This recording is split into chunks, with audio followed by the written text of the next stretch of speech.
Hola, ¿cómo están? Bueno, vamos primero a intentar hablar de la teoría de la elección con Silvia. Esto es la unidad 4 y ustedes van a encontrar todo el contenido teórico en la nota 4. Así que bueno, ahí vamos, a ver Ahí hasta dónde vamos. llegamos. Se la vamos a separar en dos partes porque es muy largo, así que le separamos en dos presentaciones de video y ahora vamos a desarrollar la primera parte, nada más. Dale, seguimos, Gustavo. Dale. Dale. ¿Se acuerdan que nosotros decíamos que la economía era una ciencia de la elección? Veíamos cómo elegían, cómo tomaban sus decisiones los consumidores y las empresas. Bueno, ahora vamos con los consumidores. Los consumidores, ¿qué buscan básicamente? Buscan un montón de cosas, pero la teoría la simplificamos y la teoría económica, ¿qué nos dice? ¿O en qué concentra esa búsqueda de los consumidores? ¿Cuál es el objetivo de los consumidores? Maximizar la satisfacción de sus necesidades. Podríamos decir solamente satisfacer, pero ya que la teoría nos lleva al verbo absoluto, maximizar, llegar a lo máximo posible la satisfacción. Nos cabría preguntar ahora qué, Silvia, ¿qué es la satisfacción? ¿Qué es la satisfacción, digamos, no? Porque si decimos maximizar la satisfacción, corresponde que definamos qué es satisfacción y vamos a decir que es una sensación subjetiva. Esta palabrita subjetiva vamos a verla varias veces, digamos, porque esto es lo que siente el consumidor. Podemos ver que uno en la vida no puede andar con su subjetividad nada más. Bien. Y ahora le vamos a desarrollar... Dale, seguí nomás. Acuérdense que estamos en teoría económica y tenemos que utilizar modelos. Los modelos son simplificaciones de la realidad. Entonces, los dos modelos que nos propone la teoría económica son los enfoques cardinal y el enfoque ordinal. Fíjense las dos palabritas, cardinal, ordinal, y nos remite a dos aspectos básicos del enfoque. Enfoque cardinal, dale Silvia, decirle qué es. Bien, en el enfoque cardinal vamos a ver un enfoque donde, como dice acá arriba, le vamos a dar un valor numérico a nuestra satisfacción. O sea, acuérdense que estos son modelos, ¿sí? Simplificaciones o abstracciones de la realidad. Y la satisfacción la vamos a medir en una unidad de medida que se llama útiles, así como el peso lo medimos en kilos, la distancia en metros, en kilómetros, acá la unidad de medida es útiles. Bien, ahora Gustavo les va a contar qué pasa con la satisfacción a medida que aumentamos la cantidad consumida. Acuérdense que esto en la realidad es muy difícil de verificar, es muy difícil medir la satisfacción, pero la teoría nos permite esas abstracciones, esas simplificaciones. Si nosotros le diéramos un valor en útiles a cada unidad de un bien que vamos consumiendo, vemos qué pasa. ¿Se acuerdan? Creo que lo planteamos en clase. Si nosotros tenemos sed y no tomamos ninguna gaseosa, el nivel de satisfacción va a ser 0. Si tomamos el primer vaso de gaseosa, por ahí decimos el nivel de satisfacción va a ser 10. ¿Y qué pasaría si tomáramos un segundo vaso de gaseosa? ¿Vamos a estar mejor o peor que antes?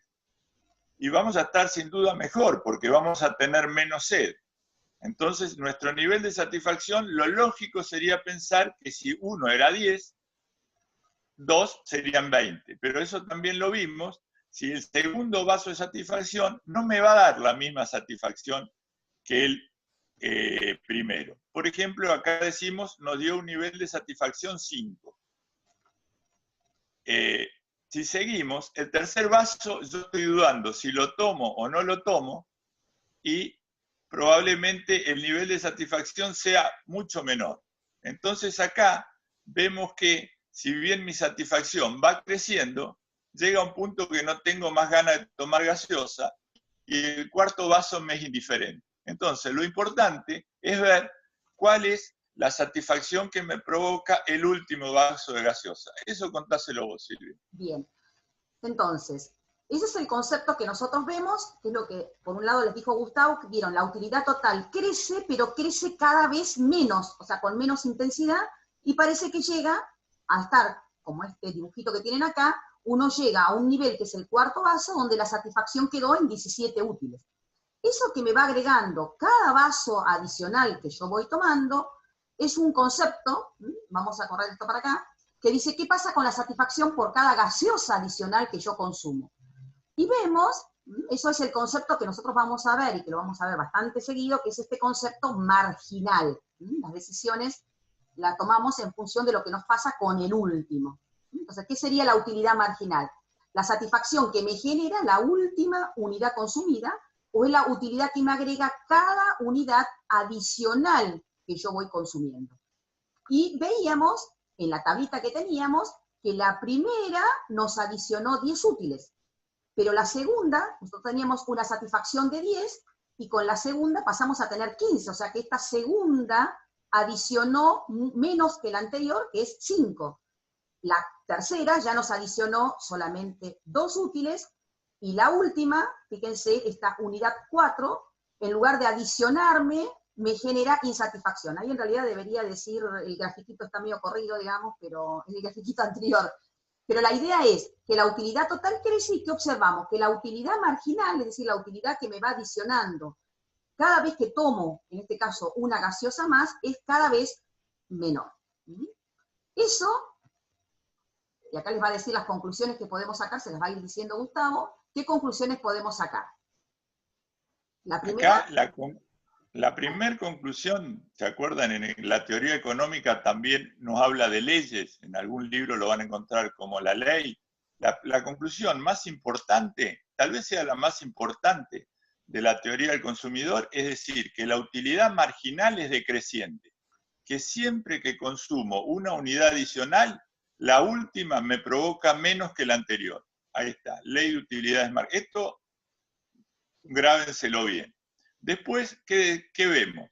Que la utilidad marginal es lo que me provoca el último vaso de gaseosa, pero acumulativamente nosotros encontramos el concepto de utilidad total. Y vemos cómo la utilidad total va creciendo, hasta que mi necesidad queda completamente satisfecha. Ese punto es cuando la utilidad total llega a su máximo. ¿Puede haber la utilidad total, la satisfacción, puede bajar por consumir más? Claro que sí. Es cuando ya no tengo más ganas de tomar gaseosa y un sexto, séptimo vaso me provoca desagrado. Eso es lo que se llama la utilidad marginal, que ya no solo es decreciente, sino que es negativa. Entonces lo que vamos a ver es que esto lo vamos a ver muchísimas veces más. Que acá cuántas funciones de utilidad estamos viendo. Si ustedes ven, vemos utilidad total y utilidad marginal, es una sola función de utilidad, mirada desde dos puntos de vista. Mirado desde el punto de vista acumulativo total y mirado desde el punto de vista marginal. Y vemos que esa correspondencia se va a dar siempre, cuando veamos otras funciones también. Dale Silvia, decirle qué pasa cuando es positivo, cuando es negativo. Esto es importante. Cuando la utilidad marginal, fíjense, la utilidad marginal es decreciente, pero tiene un tramo en donde es decreciente, pero positiva, que es esto que está acá, positiva. Por lo tanto, si la utilidad marginal es positiva, la utilidad total va creciendo. Cuando la utilidad marginal se hace 0, acá, la utilidad total está en su punto máximo. Y cuando la utilidad marginal, acá en este tramo, ya es negativa, la utilidad total está decreciendo. Esa relación que hay entre la utilidad total y la utilidad marginal es una relación, lo marginal y lo total siempre se va a dar. Como les dijo recién Gustavo, es la misma función vista desde dos puntos de vista, desde un total o desde lo que genera lo último. Yo siempre doy el ejemplo, es como el pesarse. Si mi peso adicional de cada semana es positivo, mi peso total va creciendo. Si mi peso, lo que pierdo, vieron que uno dice, adelgacé 1 kilo, o sea, sería peso adicional menos 1 kilo, menos 2 kilos, menos, el peso total va a ir decreciendo. Para las chicas es el ejemplo. Bien, ahora sigamos con el enfoque cardinal. Bueno, nosotros cuando tenemos que decidir, tenemos múltiples opciones. Entonces, acá vamos a decidir en función de qué? Del concepto subjetivo, de los gustos y preferencias, ¿no? esta cuestión de la subjetividad, después nos vamos a chocar con una parte objetiva. Cuando miramos, ven ahí tienen el slide, si están mirando qué frasco elegimos, y ahí van a depender de dos cosas, básicamente. Va a depender de mis gustos, cuál es la marca que me gusta más, pero también va a depender de un tema objetivo, que es el precio. ¿Cuánto tengo que pagar por cada uno? Normalmente lo que nos gusta más es más caro, por eso tenemos que encontrarnos con esta restricción, ¿no? Una cosa es lo que nos gusta, gustos y preferencias, y otra cosa es lo que podemos comprar, ¿no? Que eso depende de la variable precio. Y para los tiempos que corren, para los tiempos de coronavirus también, ¿no? También los gustos y preferencias, ustedes saben, también están influidos por otro concepto de subjetividad, que acá no está tanto, pero lo vimos en la teoría, que son por las expectativas, ¿no? Entonces, ¿cómo hace ahora el consumidor para maximizar su satisfacción? Sabemos que una cosa es lo que queremos y otra es lo que podemos. Bien. A ver, Silvia, Entonces, contale qué la pasa pregunta con que es, ¿cómo hace esta persona que está acá entre sus gustos y también la cuestión objetiva, que ahora vamos a ver que se lo marca, entonces decimos, el mercado a través de un precio y para colmo con una renta limitada? Entonces, siempre seguimos en el enfoque cardinal. Recuerden de que después vamos a ver que hay otro enfoque que es el ordinal. En el enfoque cardinal, acá uno se encuentra en la vida con bienes que son libres, que ustedes ya vieron, que eran los bienes que se encuentran en cantidades ilimitadas, que no tienen un precio en el mercado, que no son de nadie, por lo tanto, acá está el sol, la naturaleza, la lluvia, etc. ¿Y hasta dónde los puedo consumir? Y normalmente uno los consume hasta el punto donde la utilidad total alcanza su máximo, es decir, no tiene ninguna restricción, es decir, acá puede andar con sus gustos y preferencias, es decir, mirar el sol como quiera, ¿no? O tomar sol. Pero el problema está en los bienes que son económicos, es decir, en donde ahí yo no puedo andar con mi subjetividad nada más o con las cuestiones subjetivas. Tengo que empezar a comparar lo que a mí me gusta con lo que puedo, en términos de qué renta tengo y qué precios me da el mercado. Entonces, acá, si tengo que ir a cargar el carrito en un supermercado, me voy a encontrar que yo voy a consumir, y esto lo dice el modelo, digamos, hasta el punto en donde, ¿qué es lo que yo quiero lograr? Que la utilidad marginal que me genera cada uno de estos bienes que yo voy a llevar en este carrito, ponderado por su precio, porque obviamente hay cosas que me generan más utilidad marginal, pero también son más caros. Entonces yo voy a ponderar y voy a obtener la utilidad marginal de cada peso que yo gasto en cada una de estas cosas. ¿Y hasta dónde voy a consumir? O sea, ¿cómo voy a llenar el carrito? ¿Y cuándo voy a estar en mi mejor situación? Que lo dijimos al principio, mi mejor situación va a ser donde yo maximice mi satisfacción. La teoría me dice que será en el punto en el cual el último peso gastado en cada uno de estos bienes me genere la misma satisfacción adicional. Eso se llama regla de las utilidades marginales ponderadas iguales, porque yo tengo que obtener la utilidad marginal por cada peso gastado, porque obviamente que la utilidad marginal del único celular que tengo es mucho mayor que la utilidad marginal de la última mandarina que como, pero el precio del celular y el precio de una mandarina es mucho mayor. Entonces, y eso representado es utilidad marginal del bien X sobre el precio de las mandarinas, igual a la utilidad marginal de la leche que debe llevar ahí, esto si fuera una leche, dividido el precio de la leche, igual a la utilidad marginal de una naranja, me parece ahí en el dibujito, de las naranjas, dividido el precio de las naranjas. Y acá Gustavo les va a explicar, porque acá esta formulita dice algo importante, que se los va a decir Gustavo. Bueno, nosotros veíamos recién que esto es un modelo. Nosotros comparamos dos bienes X e Y, porque en realidad lo que nos pasa por la cabeza cuando estamos decidiendo, estamos eligiendo entre un montón de bienes. Fíjense que ahí en el gráfico están los puntos suspensivos y vemos hasta un bien Z. Normalmente nosotros, o la teoría nos dice, simplifiquemos para entender el concepto. Entonces, cuando representamos dos bienes, por ahí en los libros van a encontrar dos conjuntos de bienes, ahí simplificamos el proceso de elección. El proceso de elección en la vida real es mucho más complejo porque nos están dando vuelta por la cabeza montones de utilidades marginales y montones de precios. Ahora lo acotamos a los dos y vemos. Arriba está la utilidad marginal, la satisfacción que me provocó la mandarina, el alfajor, el vaso de Coca-Cola. Y abajo el precio que tenemos que pagar. Entonces, ¿qué pasa? Ahí vamos a comparar cómo estamos en uno y en otro caso cuando ese equilibrio no se está logrando. ¿Por qué no se puede lograr ese equilibrio? Porque puede estar un bien dándome más satisfacción que otro por peso gastado. Entonces, ahí vemos que ¿por qué esta es la mejor situación posible? Porque ¿qué pasaría si no fuera esta? Si esto no fuera una igualdad.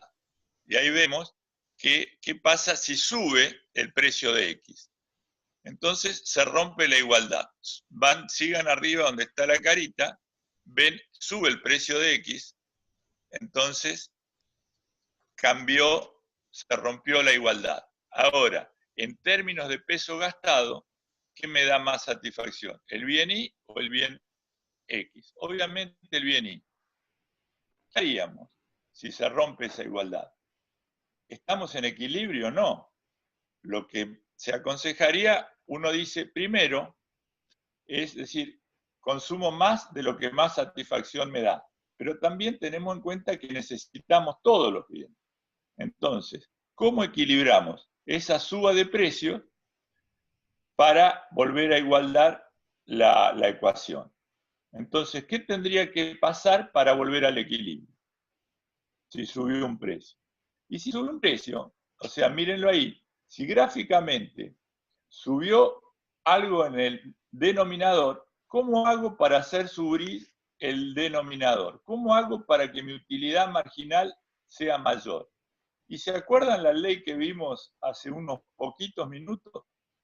¿Cómo era la ley de utilidades marginales? La ley de utilidades marginales, ¿cómo eran las utilidades marginales? ¿Qué nos decía la ley? Las utilidades marginales eran decrecientes.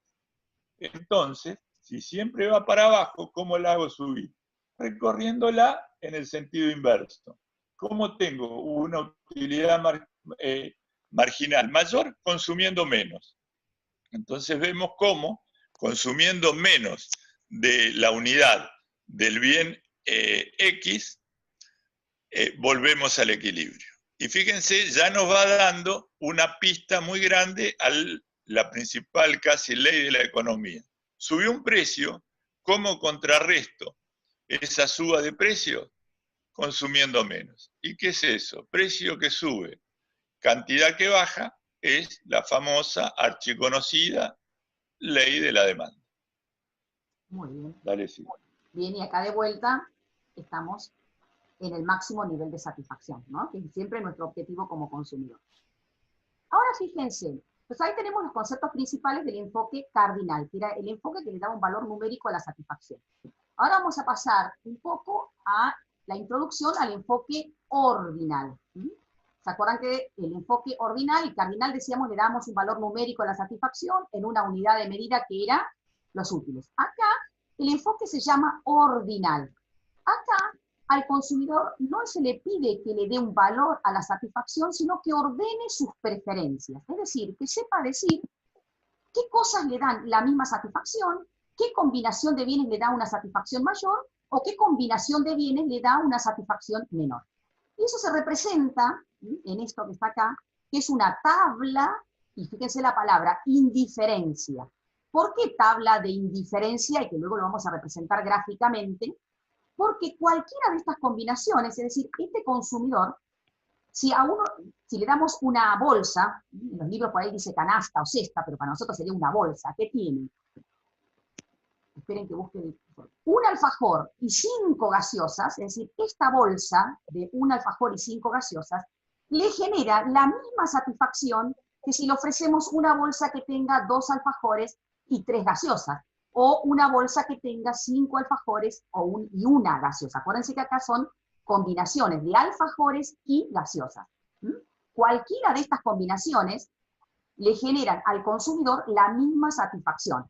Por eso llamamos a estas tablas, o a estas curvas de indiferencia. Soy indiferente a esta bolsa, a esta bolsa, a esta bolsa. Bueno, acá, esperen que vuelvo para atrás, la anterior, va a ser demasiado rápido. Entonces, las curvas, no, esperen de vuelta. Seguí hablando nomás, Gustavo. Bueno, vieron que nosotros no vemos acá, vemos que si queremos más de una cosa, tenemos que estar en un mismo nivel de satisfacción, tenemos que tener menos de la otra. Si tuviéramos más de las dos, ¿qué pasaría? ¿Seríamos indiferentes? No, estaríamos en una situación mejor. Por eso vemos que esas curvas de indiferencia, que son en realidad sucesiones de puntos que me representan un mismo nivel de satisfacción, tienen determinadas formas cuando las representamos. Nosotros si miramos cuántas combinaciones de alfajores y de gaseosa podemos tener, infinitas. O sea, tenemos infinitos puntos, pero esos puntos los agrupamos en puntos que representen un mismo nivel de satisfacción. Entonces, la primera característica, fíjense, son decrecientes. Yo les pregunto, ¿qué prefieren? ¿A o B? ¿Qué me tienen que decir? Si es indiferencia, una curva de indiferencia. Me da. Pero ustedes me dirán, ¿por qué la curva no puede ser creciente? ¿Qué pasaría si esa curva fuese creciente? Miren lo que pasa. Si esa curva fuese creciente, yo estaría con un mismo nivel de satisfacción teniendo 5 gaseosas y 2 alfajores que teniendo 8 gaseosas y 3 alfajores. Obviamente no voy a estar en una misma nivel de satisfacción teniendo más de las dos cosas.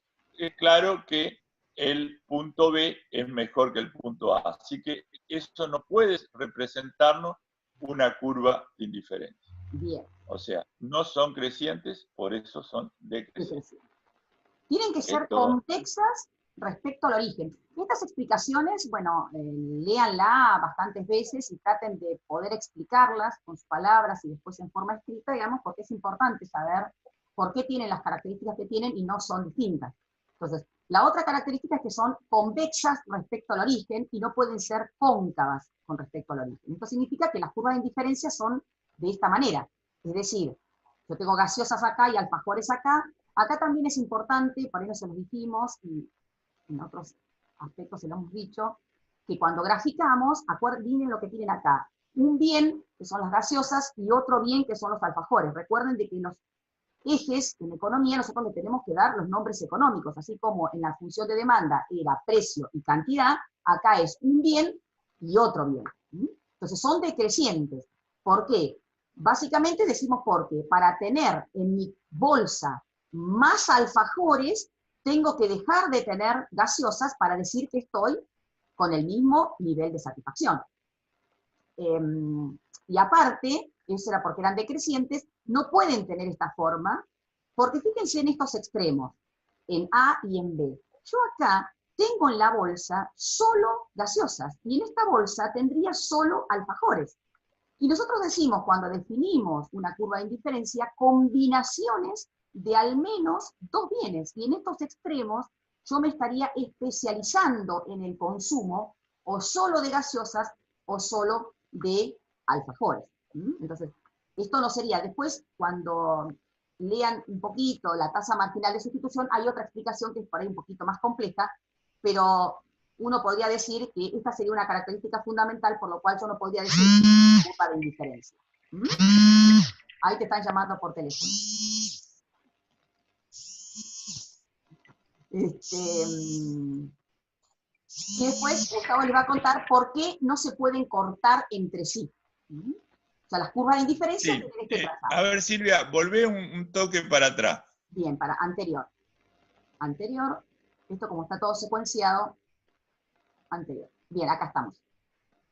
Dale, acá si estoy. bien no está no está explicado, por ahí lo van a encontrar en los libros, es una cosa que nos cabría preguntar, es esto a título de adelanto nada más, ¿y por qué no son rectas? Cumplimos con que sean decrecientes y no... Así.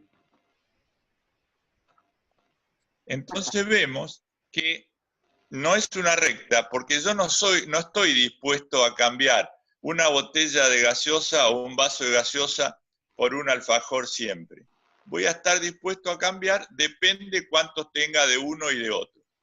Entonces vemos que siempre uno está dispuesto a sacrificar más de lo que más tiene por un poquito más de lo que menos tiene. Y por eso también tiene esa forma de convexa respecto al origen. ¿Qué significa convexa respecto al origen? Así se van a acordar siempre, que la pancita está hacia abajo. Está hacia el cero de acá, digamos. Hacia el cero, obviamente. Bien. Dale con no se la cortan otra. entre sí. Las curvas de indiferencia entonces tienen que tener este trazado y no pueden ser, como en este caso, en donde esta que es azul se está cruzando o cortando con esta que está roja. Y ahí Gustavo se nos va a explicar. Acá, Fíjense, sí, dale. si vamos a la definición, curvas de indiferencia son sucesiones de puntos que tienen un mismo nivel de satisfacción. Entonces, si vemos que la curva azul y la curva roja tienen un mismo nivel de satisfacción en el punto A, quiere decir que tienen el mismo nivel de satisfacción en todos sus puntos. Y cuando vamos a ver lo que pasa en B y C, vemos que no puede ser que estemos en un mismo nivel de satisfacción consumiendo la misma cantidad de alfajores y dos cantidades distintas de gaseosa. Entonces, ahí vemos que si son iguales en un punto, son iguales en todos los puntos. Y si son iguales en todos los puntos, ahí me representa una contradicción. No puedo estar con un mismo nivel de satisfacción consumiendo 6 alfajores y una botella de gaseosa o consumiendo 6 alfajores y 2 botellas de gaseosa. Entonces, por eso no se pueden cortar. Si son iguales en un punto, son iguales en todo y nos da la inconsistencia eso.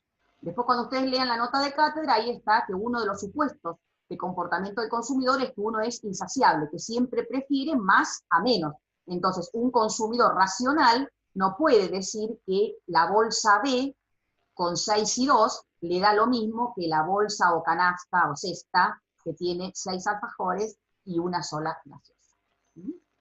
Y son infinitas, o sea que, fíjense acá, sin estar las gaseosas, no sé si está dibujadita, dice bien Y y bien X, de vuelta. Tenemos que darle nombre a los ejes, en este caso son dos bienes. Y tenemos que hay infinitas, es decir, todos nosotros en el espacio de los bienes tenemos infinitas curvas de indiferencia. Después la realidad, bueno, será otra cuestión, ¿no? Pero desde el punto de vista subjetivo yo tengo infinitas.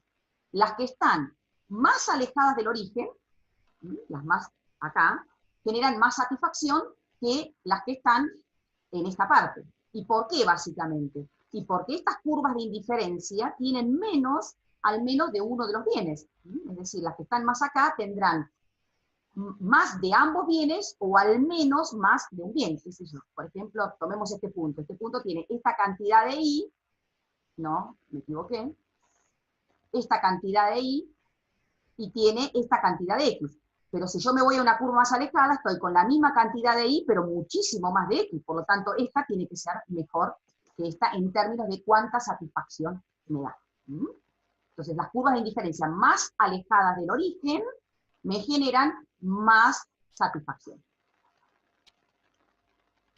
Y acá hay una pregunta desde lo subjetivo que se les va a contestar Gustavo, que es ese concepto que está acá arriba, que es tasa marginal de sustitución de los bienes, y ahora nos corremos nosotros un poquito más para abajo, así no molestamos tanto. Y ahí les va a explicar la pregunta esta, digamos que está acá, que es la preguntita que se está haciendo. Ya lo habíamos anticipado, ¿no? Es decir, ¿cuánto estamos dispuestos, o sea, desde nuestra subjetividad, cuánto tenemos ganas de sacrificar de un bien para tener una unidad adicional de otro bien. Y si tendríamos que responder, ¿se acuerdan las teorías en el aula magna? La pregunta es, depende. Estamos dispuestos siempre a sacrificar más ¿de qué? De los que más tenemos. Entonces eso lo podemos expresar en una fórmula. La fórmula, fíjense, ahí aparece, parece complicada si la ven desde un punto de vista visual solamente. Y hablamos de la tasa marginal de sustitución de los bienes X e Y. ¿Qué significa esto? Tasa significa que estamos hablando, tasa con S, ¿no? Estamos hablando de un cociente, de una división.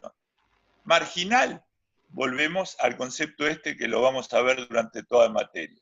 Marginal, la tasa de la última unidad, ¿sí? Y de sustitución es cuánto estoy dispuesto a cambiar un bien X e Y. ¿Y cómo va a ser esa tasa? Fíjense, este triangulito que ven ahí, acuérdense, la matemática es una gran herramienta de la economía y también, como hay un lenguaje que es económico, hay una simbología que es matemática. El simbolito ese es un triángulo que en realidad representa una letra griega, que es delta, pero significa variación. Cuando vean el triangulito es siempre variación. Variación del bien Y respecto de la variación del bien X. Esto es lo que estoy dispuesto a sacrificar de uno por tener una unidad adicional del otro. ¿Va a ser siempre igual? No, siempre voy a estar dispuesto a sacrificar más de lo que más tengo. Ahí lo pueden ver con el gráfico. Mostrarle, Silvia, Acá tenemos, de vuelta volvemos a nuestra tabla de indiferencia, alfajores gaseosas. Tenemos la tabla ahora expresada en una forma de una curva de indiferencia. Entonces, la tasa marginal de sustitución me va a mostrar cómo yo estoy dispuesta a pasar de esta combinación a esta combinación B. Es decir, cuánto estoy dispuesta a sacrificar, a sacar de mi bolsa, de mi cesta o de mi canasta gaseosas, para agregar alfajores, encontrándome con el mismo nivel de satisfacción. Entonces sería la tasa marginal de sustitución, alfajores, gaseosas. ¿Cuántas gaseosas estoy dispuesta a sacrificar para tener una unidad más de alfajores, encontrándome con el mismo nivel de satisfacción? Entonces, vamos a llevarnos a nosotros, nos vamos a ir para acá arriba, y decimos, acá yo tenía 5 gaseosas, sacrifico 2 para tener una unidad más de alfajores. Entonces, mi tasa marginal de sustitución, trabajamos con valores absolutos, porque si no siempre me va a dar negativa, me va a quedar, sacrifico 2 con tal de tener una más. Es decir, mi tasa marginal de sustitución es 2. Fíjense que después yo, cuando tengo acá 2 alfajores y tengo 3 gaseosas, si nuevamente quiero agregar en mi bolsa, en mi cesta, alfajores, sacrifico gaseosas, pero sacrifico una gaseosa y media. Es decir, que mi tasa marginal de sustitución pasa a ser 0,75. Es decir, antes era 2, y ahora ya no estoy tan dispuesta a decir, cambio gaseosas, pero que me agreguen 2 alfajores, ya no que me agreguen uno solamente. Y después, fíjense, sacrifico media gaseosa, pero me tienen que agregar un alfajor más, es decir, que sacrifico media gaseosa por cada alfajor adicional que agrego. Eso te demuestra que mi tasa marginal de sustitución, ¿qué pasó? Era 2, 0,75 y 0,50, no me acuerdo el número. La tasa subjetiva, porque todavía estamos con el consumidor y sus gustos y preferencias, es una tasa de carácter decreciente. Y vamos a tratar de explicarlo, y ahí se lo va a explicar Gustavo, y yo controlo de paso el tiempo. Yo creo que tenemos que cortar porque se nos... Dale, explicarle la tasa marginal decreciente y cortamos acá y continuamos en otro video. Dale. Bueno, entonces vemos que, digamos, de una manera coloquial de explicarlo, es, nosotros no solamente tenemos sed o tenemos hambre y tenemos sed al mismo tiempo. Entonces, ¿qué pasa? Nosotros siempre vamos a estar dispuestos a sacrificar de lo que más tenemos para una unidad adicional de lo que menos tenemos. Si, por ejemplo, tenemos un montón de gaseosas y no tenemos medio alfajor, con un medio alfajor nos vamos a quedar con hambre. Entonces vamos a estar dispuestos a sacrificar 2 o 3 botellas para un alfajor más. Y si pasa al revés, tenemos muchos alfajores, pero no tenemos con qué digerirlos, no tenemos con qué bajarlos, dicho en términos. Vamos a estar dispuestos a dar 2 o 3 alfajores por un poco más de gaseosa. Esto explica por qué la tasa marginal es decreciente. Y si quieren avanzar un poquito más con los apuntes y con lo que pueden haber aprendido de matemáticas, fíjense que esa tasa marginal de sustitución en realidad también justifica la forma decreciente, porque es negativa, por eso aparecen las barras y se toman valores absolutos, y porque es también convexa respecto del origen, con la pancita hacia abajo, ¿no? Siempre estamos dispuestos a sacrificar de lo que más tenemos. Bien. Hasta acá vamos a terminar este video y ahora vamos a empezar otro, continuando por una cuestión de tiempo. Así que... Hasta ahora terminamos con lo que nos pasaba por las cabezas y vimos que van a haber un montón de curvas de indiferencia. Y la pregunta que queda para el próximo video es ¿con cuál nos quedamos? Y intuitivamente iríamos con la de más arriba posible, pero vamos a ver que nos vamos a quedar con la que podamos. Eso es para el próximo capítulo. Bueno, hasta acá los dejamos.